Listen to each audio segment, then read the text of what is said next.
we discussed this plan down in Clark County, really just came up with the, make sure you make the changes to AB 245, but listening to the committee meeting the other night, I'd like to speak on my own personal behalf, because this hasn't been vetted to my CAC.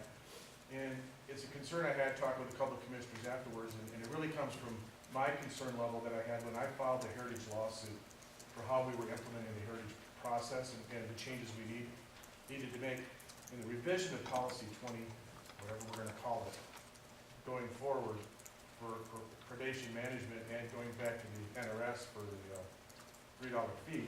Just be very careful not to have unintended consequences.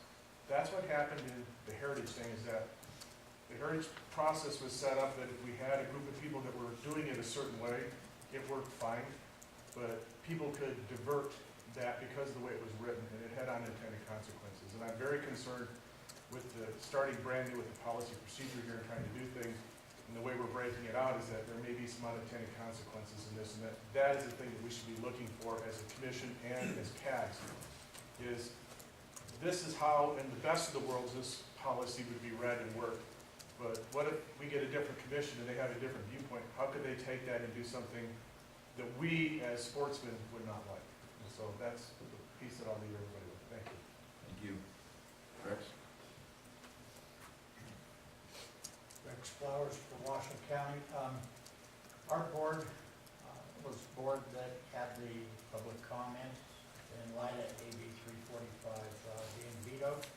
There was no reason for change and we should take no action.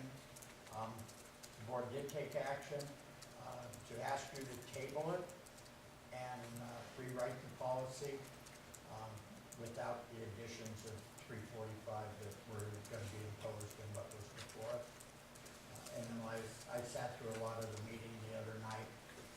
Tremendous number of rewrites. There's no way you can put that out today for a first reading. And I don't think it would serve well, given the letter written by the governor for the reason of the veto, believing in the process, believing in the CABs and the public would both have public input. It couldn't be accomplished today. Thank you. Thank you. Come on up, Mr. Barnes. For the record, Tom Barnes, Suffolk County CAB. Our board has been opposed to rewrite policy 25.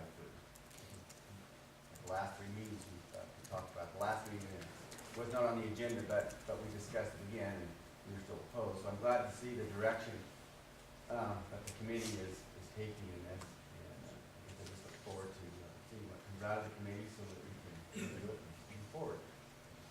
Thank you. Any other public comment? Seeing none, I'll bring it back to the commission. Commissioner Drew.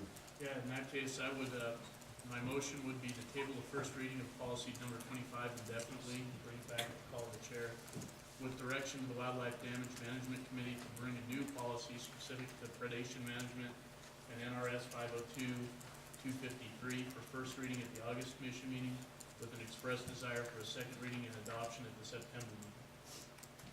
Second. We have a motion and a second. Any further discussion? Commissioner Ray. Definitely, they did receive several pieces of correspondence on this particular item.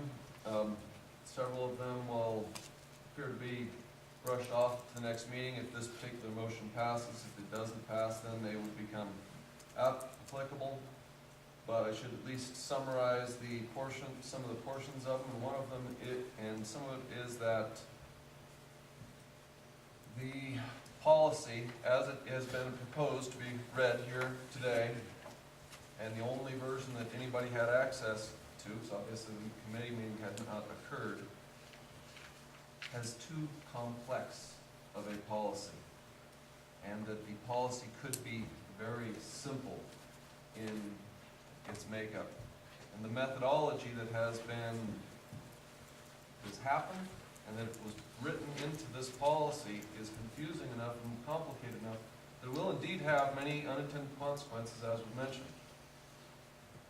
The simple method of the policy, and the way that it should be done, I'm going to attempt to summarize several things, is that NDOW should be the individual entity that summarizes the problems, the problem areas, the problem. They then contact, before the committee ever meets, before the committee ever sees it, they contact Wildlife Services or other contractors, whoever it may be, multiple contractors, and a plan is then developed by them together. The NDOW cannot create a plan by itself and then give it to the contractor. That is not the way it can function. And this current reading, as is proposed here, doesn't cover that. It can't work that way. It can be designed to fail that way. If the contractor, they know what they're capable of. The plan must include them, and it must be in a provision in this somewhere, and I did not see it, and perhaps in the revised version it exists, for them to be part of the writing of the plan, because that plan thereby, for the individual unit or area or problem, they know what their capabilities are, they know what they can do. If you tell Wildlife Services, for example, to go out and hunt coyotes because they're a problem in a certain area, they might very well come back and say, we can't do that. So, I hate to interrupt you, but we're trying, I know. this is a discussion on the motion, and I think we're. This is beyond the discussion on discussion. the item that's on the agenda, and that is for the reading of this policy. So We I'm have a talking motion about on the floor, and we're discussing the motion at this I'm point. talking about what's going on here, and it's very important that the reason for my voting on this motion is because the way this is gonna go. And the only reason I might support this motion is because it's gotta go that way. And the rewrite, and we had some caveats in the motion in direction to NDOW. And that is my further, although not portion of the motion, further direction that has been identified by several people, that this is the direction it must go. And I'm so close to done, you wouldn't believe it. But that, they must be involved in the process. They must be involved in the process, because otherwise it won't work.